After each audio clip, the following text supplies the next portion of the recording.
in the last 24 hours, we've learned there's a whistleblower pretty high up in the IRS in their criminal division who wants to get whistleblower protection. They don't have it yet, but they want to. Right. And they've got information that sheds light on the fact that they think the DOJ and cabinet-level officials are interfering in even bringing charges against him. An IRS criminal supervisory special agent, Jordan, is a senior-level, non-political appointee. This is a career person, special agent for criminal cases. And usually if they are a supervisory special agent, they're handling what we would call sensitive or complex matters. We had there's a special group of lawyers that handle it. He is going to say that there were all sorts of political shenanigans that were trying to constrain the FBI and IRS from investigating certain angles. And then when the FBI, the IRS, and the tax division green-lighted the idea that they should bring a criminal indictment on tax charges against Hunter Biden, not one, but two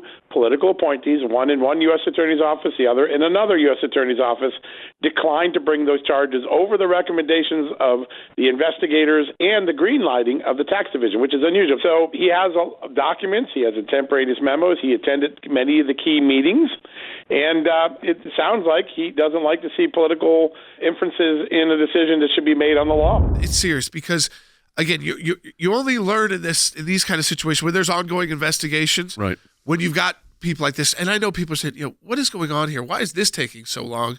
When they have no problem, indicting President Trump and moving forward. This has been going on, this investigation, for years, and it looks like because there's been all these hurdles put along the way, and these hurdles would be illegal, and that would be political interference with a criminal investigation, which is not supposed to happen.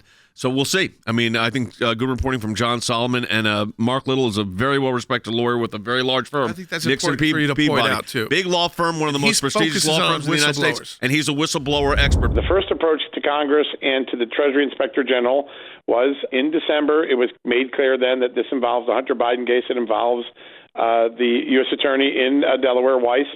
Then there was a delay. Then the Inspector General of Justice got involved. And then at that point, he sees a senior Justice Department official make claims in testimony. That senior official was Attorney General Merrick Garland. Merrick Garland told Chuck Grassley a month ago, by the way, Merrick Garland has no problem talking about Hunter Biden, which is an interesting situation.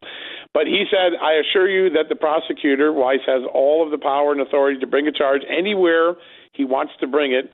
The whistleblower said, that's just not true. High-level senior political appointees. Is he talking about Merrick Garland? That's the reference to Merrick Garland. Yes, my sources have confirmed that. I mean, he was testified, John, over and over again before these committees that he's not involved at all. No one's involved at DOJ. No one's in President Biden said the White House, they're not involved either. Whatever the special counsel wants to do, he can do it.